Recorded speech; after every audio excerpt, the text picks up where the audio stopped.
we're a little late for that because we are now live on YouTube on day 3 of Full-Time Freedom Week. I hope you guys are really enjoying all the content that you've been getting today. We have some people from today's sessions that will just kind of fill in some of the blanks. So as we kind of get going and more people start watching watching here on YouTube, if you have questions, you have anything you want to say, just type it into the comments below, and we'll be able to throw them up on the screen and chat with everyone and all that. But let's start out with who's all here, because not everybody's been able to make it today. So let's start with Travels with Ted. Hey guys, how's it going? Hi, going good.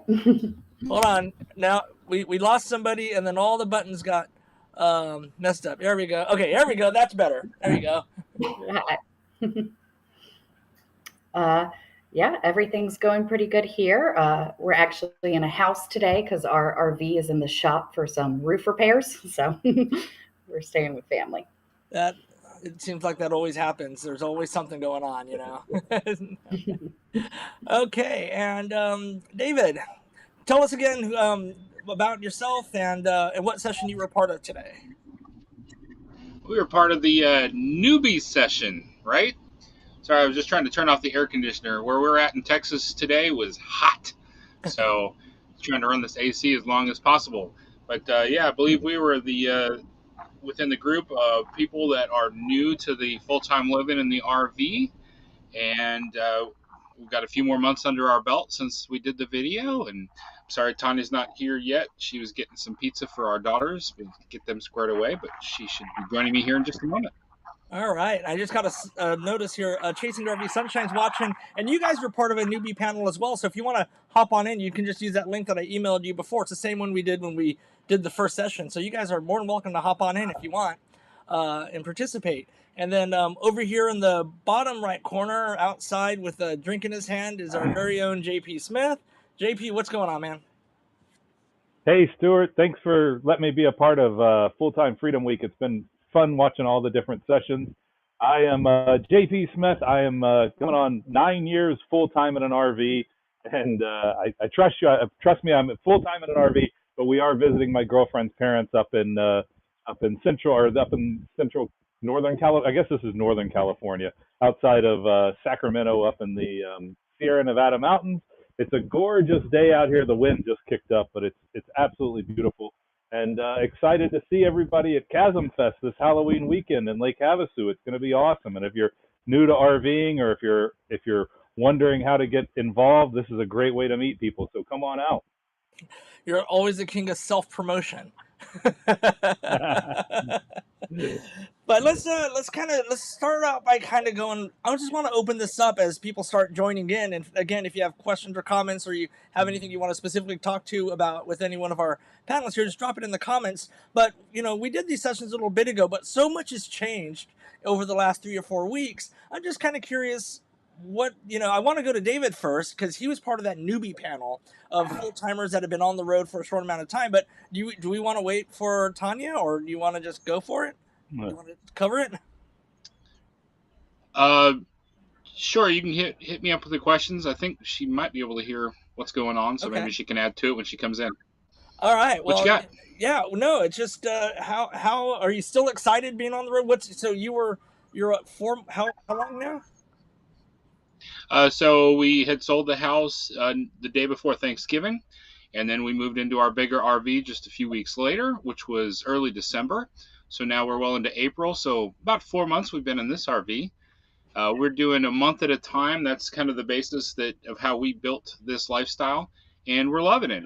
We spent a month by a beach when it was cold and wintry, a month by a beach when it was much nicer out, and now we're working our way towards the mountains. We're in mid-Texas, and we went from a very humid climate to a very dry climate. I was excited about that, to get out of the humidity.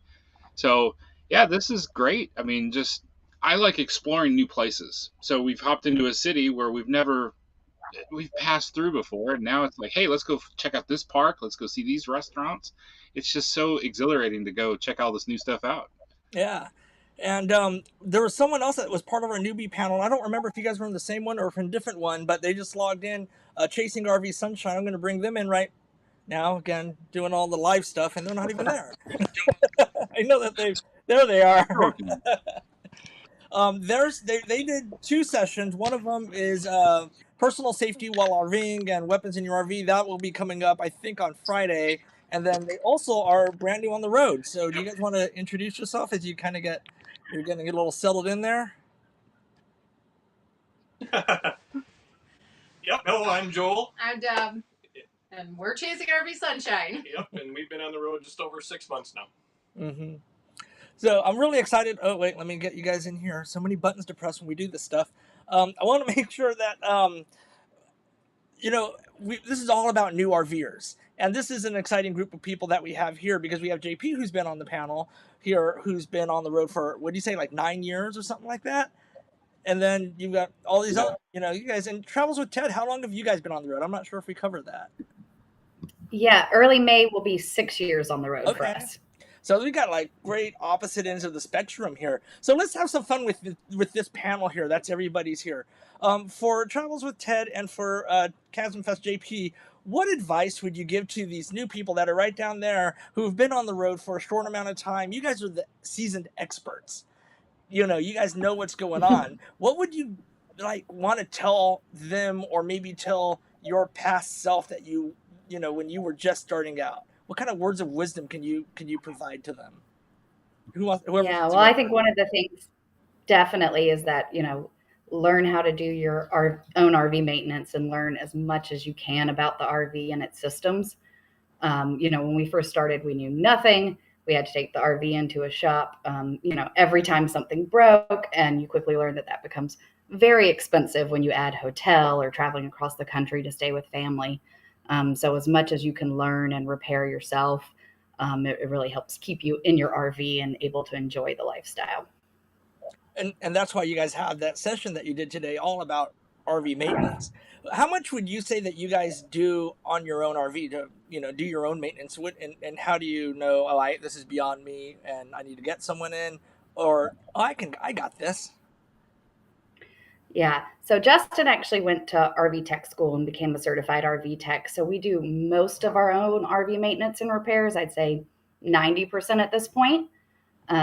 But obviously our RV's in the shop right now because there's certain things such as we have an issue with our roof and it's unclear if there's water damage and we just don't have the proper space to be able to pull our roof back and leave it open. So, in those cases where we need someone with an enclosed shop, we definitely take it in. Yeah. All right. Hey, JP, what advice would you give to these the newsbees in this panel and everyone watching here? It's a tough thing. There's so many different ways to RV, and I would say that there's no right or wrong way. So do what you feel comfortable with. If you're the type of person who wants to go city to city, that's great, and stay at RV parks. And if you want to get out there and boondock and dry camp the whole time, then that's great as well. I would say it's a good investment to put a little bit of solar and maybe some decent batteries so that you're not tied every single day to an RV park. And there's a lot of free land out west to camp on that's worth exploring. But also make some good friends, meet some new people on the road, which can be tough, but get yourself involved in some of the events and activities and rallies and things like that for RVers. Yeah, and that was your session that launched us off this morning, is how to meet people and get on, meet people at events and gatherings and stuff like that. So I'd love to talk to the two noobs on the panel that are just starting full-timing. Have you guys had a chance to attend any sort of rallies or events or go to any sort of big kind of activity like that yet? Or are you still kind of getting your feet wet in the RV parks and just trying to still say, is this for me? Whichever one wants to go. Before we went full time, we were actually involved in getting together with people. We went to Amana, Iowa, and did a get together with other YouTube RVers. So yeah, we've done that several times. We've met up with a couple of friends. I'd say the biggest thing though we did probably was the Tampa RV show. Yeah, where we actually had to boondock for 5 days and. Yeah. How was that? It didn't. The 5 days of boondock, it didn't kill you guys, though, right? Pretty easy. It was a challenge. Yeah, it's like it a wasn't game. as bad as we thought was going to be. Yeah. Practicing which drain you're going to use so you fill the appropriate gray tank so that you can balance it all out to last those 5 days. Yeah. Mm-hmm. And I don't know about you, but I know like on mine I have 2 gray tank rigs, and I've talked to some people where they say you can actually link them, so if one does overflow, it could flush into another one. Do you guys know anything about that? Maybe does anyone know anything about that? Because yeah, as long as they come out of the same drain, you can put an end cap on it, and water will always find its level. So you just put a cover on the end and let open up both valves, and water will equal out in each of them. We've got the separate. We have 3 gray tanks and 2 holes. So the challenge has always been the shower, because the shower would always be the first one to fill up, and it's just got its 42-gallon tank, and then the kitchen and the outdoor kitchen and all that have 80 gallons worth of tank, and I'm like, wish I would have had 80 gallons worth of tank for the shower. Yeah. Chasing RV Sunshine, let's get you guys into this conversation here. How have you been doing since we last talked? We're doing good. We picked up our travel pace and had been moving almost every day to 2 days, compared to staying at month stays. And we found we like month stays and week stays way better. Yeah, for sure. Yeah, than the dailies and moving and all that. What about you guys? Have you done any sort of or plan to do any sort of group activities, events, rallies, anything this upcoming year?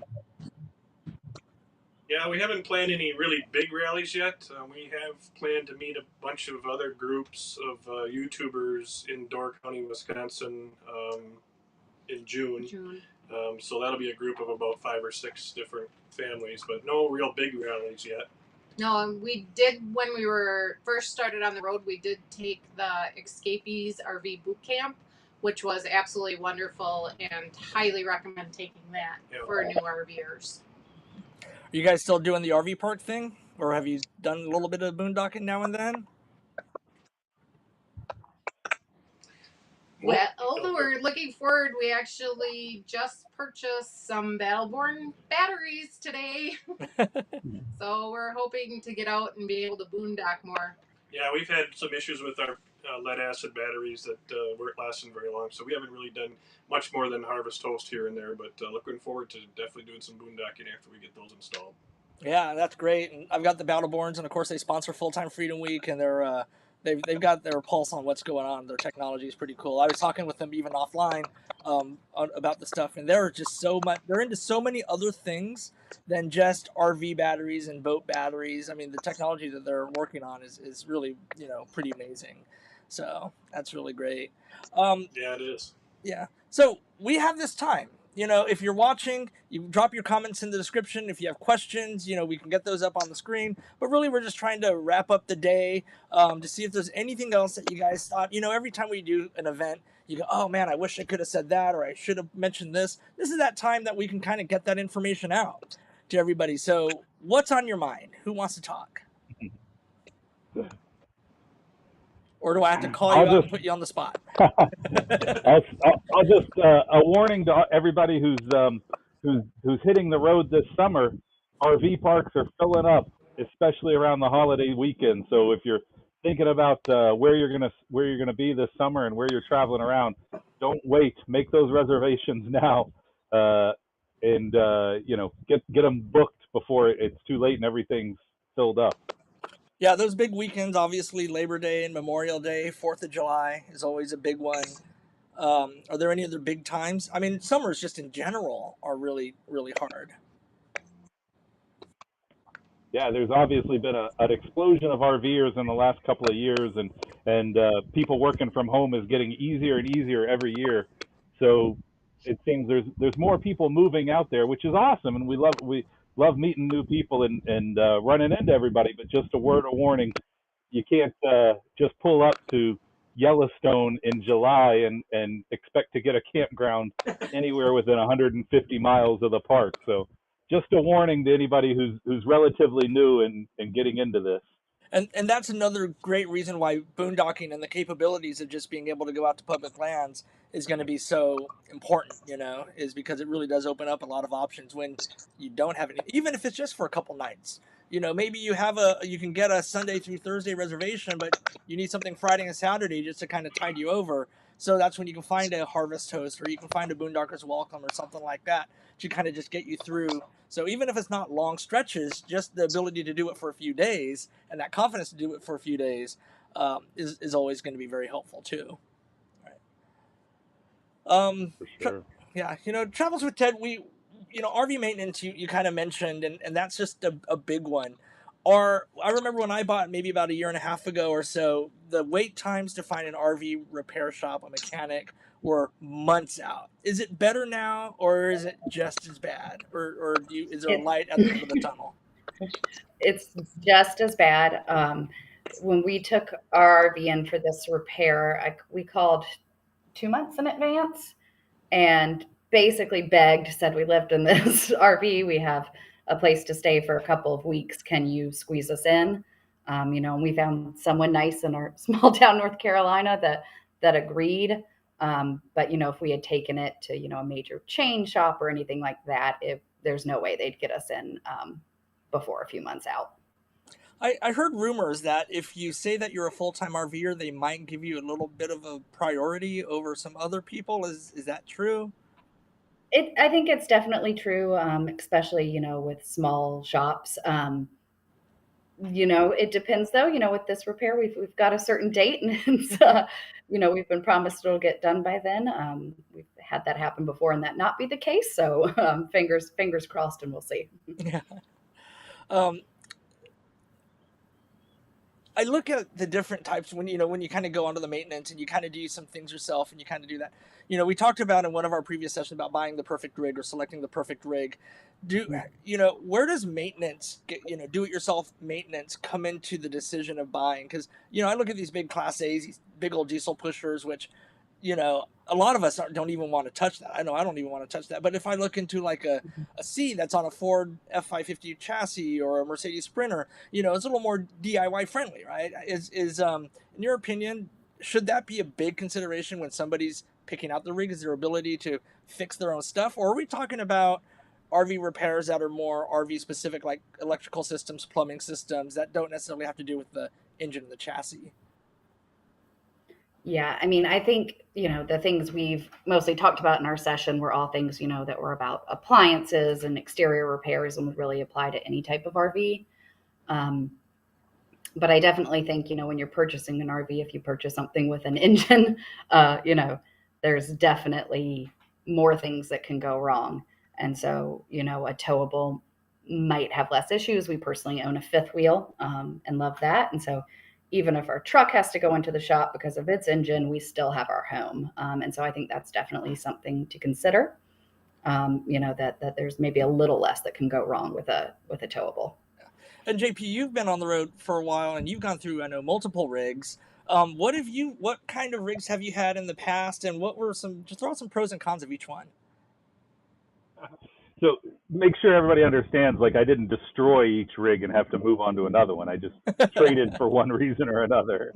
But yeah, I started out with a 30-foot Class A motorhome, and then went to a 37-foot Class A, and then downsized from a 37-foot to a 17-foot trailer, and then upsized to a 19-foot trailer. And, each one has its advantages and its pros and its cons. And, sometimes I miss the space of the 37-foot motorhome, but other times I'm grateful to be nimble and to have a smaller gas bill and tow the trailer, so many places that a big motorhome couldn't get. I took the travel trailer down to Mexico for a couple of months this winter and had no problem on the roads down there, and never worried about, getting stuck at the end of a road and being able to turn around. And but there was times that I really enjoyed having the space of a 37-foot motorhome and having 22 people, I think, was the record that I had inside that rig with me at one time. So they all have their advantages and their disadvantages. And there is something to be said though about having only one engine. Like right now, I tow with a Jeep Cherokee, and if something goes wrong with the rig, like you said, I still have a car to get around, or vice versa. If something goes wrong with the car, I still got a place to live. So they've all got their advantages and their disadvantages. So for David and for Sunshine, you guys have been on the road for a short amount of time. I'm sure you were doing your research on what you wanted. Have any regrets about your decision on what to buy? David, Tanya? No? This is what we wanted, and we love it. Yeah, good. What about you guys, Sunshine? Chasing RV Sunshine. Oh, you know what? I'm sorry. I had to mute you because there was some weird noises coming through your microphone. Yeah. All right, there you go. You're back. Oh, it's really windy. Oh, yeah. Okay, that's what it was. Yeah, but you're back. Okay, so yeah, we haven't regretted it yet. Of course, it's only been 6 months, but definitely the two engine things did come into play with us. We did settle on the diesel just for the longevity purposes of it, but knowing the cost of that could be more expensive if something does break down. So it's definitely a risk that we knew was out there, and it's definitely something people do need to think about. Absolutely. Yeah, fortunately, I've been on mine. I've been pretty good so far. I had a weird thing that happened yesterday or the day before. I've been on this moving 4 hours every day thing this entire week since Sunday, and it's killed me. But I was at a gas station. I have a diesel on the Freightliner, and it's happened twice now. Every time I fill up, I go back to start the engine, it just doesn't turn on. It just you turn the knob, and it just like click click click, and it seems like it needs to settle. But it's worried me like every single time because I wait 30 seconds and then it's fine. But every time I go into like this panic mode, and I was like, well, at least I'm at a truck stop and there's a Freightliner guy here that can take a look at it because I'm blocking a bay and I know these truckers are going to start honking at me pretty soon. But yeah, it is nervous. The only solution, Stuart, is to throw it away and get a new one. Hence your 4 rigs that you've had so far. If I threw away everything just because it was broken, yeah, as opposed to I have done that in the past though. So I was looking for a car way back in the day, and I remember I said that I traded in the car because it needed an oil change, but not always true. That's just kind of what I said. I'm sorry. But it's something that is true. If you expect to move into even in particular a brand new RV and not have things go wrong, then you're fooling yourself. The brand new RVs are probably 10 times worse than older RVs for the amount of things that need to get fixed. I have bought a brand new RV in the past, and I probably will never buy another one because those first couple of years of ownership is when you're getting all the problems fixed, and there's lots of trips back and forth to dealerships for warranty. So let somebody else worry about that for the first couple of years, and then it's probably, by the time you buy it used, you'll save money, and most of the little problems might be fixed. I will also say that YouTube has been such a great tool that's been around just really in the last few years. I mean, when I started RVing, there was only a few RV videos out there on how to repair things, and now you can find just about every easy fixable item on your RV. There's a YouTube video about it, and you can save tons of money. I don't want to take any money out of our friends who are the RV repairmen here, but a lot of the little things you could do yourself and save up the punch list for when you can get a good mechanic to come out and work with you. Yeah. David, you guys were raising your hand? I was. I thought you were. I would add to what JP had said, though, about not buying a new rig. We bought a 2020 that was well taken care of by the previous owner. Yes. And we've got some friends that have brand new rigs, and they're having a lot of problems, and we really haven't had much, just a few here and there. So I think it is good, if you can buy something from somebody that's already been through that break-in period, it is helpful, and it'll save you a little bit of money. Mm-hmm. You have anything you guys want to add, Travels with Ted? Christina? Yeah, no, I mean, I definitely agree. We bought our RV new because we knew nothing about it at the time and wanted the warranty, which we could never use because the waits were too long. So we would definitely go with a lightly used RV next time. Yeah, and yeah, and oh, go ahead, JP. Sorry, what I was going to say is that I bought a used RV and an extended warranty one time, which I know is always a gamble. But I did the math, and I definitely got my money out of the extended warranty. So it is nice to have that warranty. And the company that I ended up going with never gave me any grief about the 4 or 5 times that I filed warranty claims that added up to way beyond what I paid for the actual warranty. So. Yeah. There's a lot of warranties out there and a lot of different things to do. But, I guess, here's a question that for Justin, you guys, you said that you became a mobile tech, right? Or you went through the training school. Was that just because you had no other choice that, hey, I need to learn how to do this, and so I'm going to learn how to do it and help others? Or was it something that you had planned to do before you bought the rig? No, it was not planned before. It was probably about 2 years after Christina was in another webinar with some other people and met a gentleman who had done that. And so we just started discussing that afterwards. And I'm a military vet, and my Montgomery GI Bill was running low. So we were able to squeeze this training in before it expired.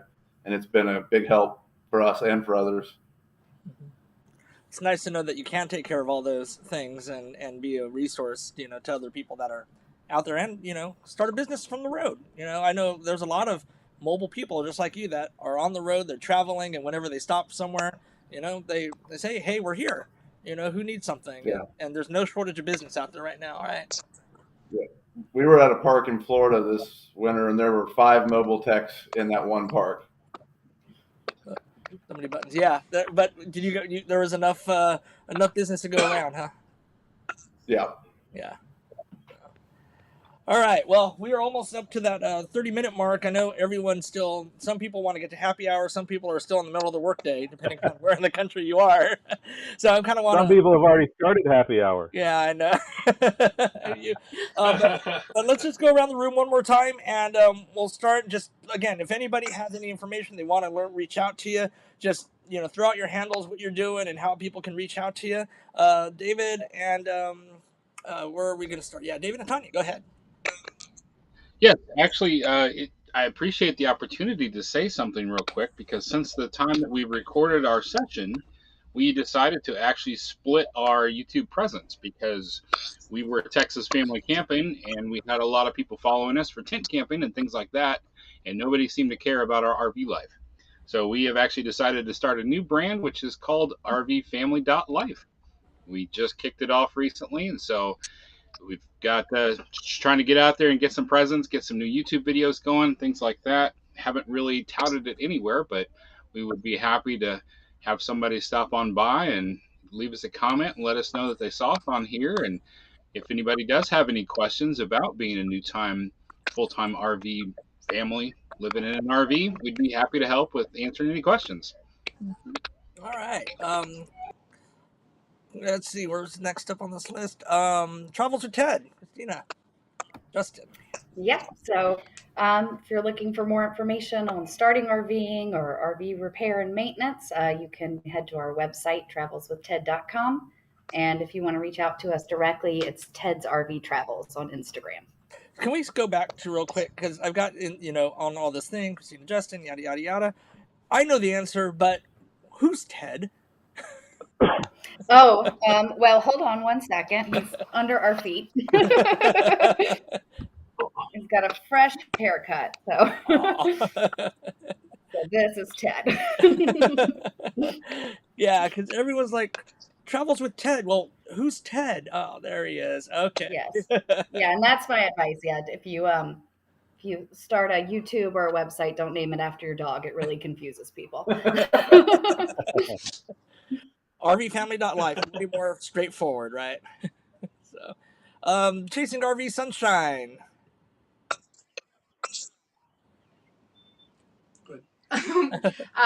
You can reach us at chasingrvsunshine.com, our website, or our email is also chasingrvsunshine@gmail.com. And we have a Facebook, Instagram, and YouTube channel where we promote our travels and our ups and our downs. And not every day is sunshine, but we try to find it. And today we're celebrating our 20th wedding anniversary. So Woo! Yay! Awesome. Congratulations. And their session is going to be coming up about personal safety and weapons in RVs, because you guys both have a background in law enforcement. So you're able to speak with a lot of stuff from experience. Correct. With some authority back based off of your prior careers before retiring and starting your RV life. So yeah, I think it's Friday, right? I think it's. But we're going to say RV life is where it's at. Friday. It is Friday, yep. All right. Friday. And JP, I saved you for last because you launched a new thing today, and I'll give you just a moment to talk about that as well. Okay. So go ahead. Well, yeah, it's been going on for a while in the background, but the website is up. Chasm Fest, that's CHASM. It stands for Camping, Health, Art, Sports, and Music, and it is a new festival that I've put on using my background in RV events. That's going to be Halloween weekend, October 28th through 31st in Lake Havasu City, Arizona. I hope everybody will be there. There's going to be all types of music. There's going to be all types of sporting activities. There's going to be yoga and meditation, and it's in a beautiful spot, a beautiful time of year.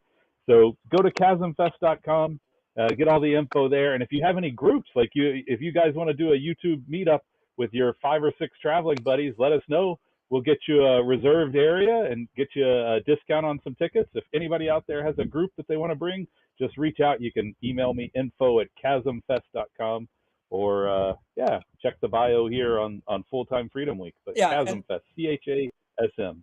And the Chasm Fest is more than just RVs. You're looking for vans and overlanders and even tent campers or car conversions, like schoolies, like everything, more than just RVs, right?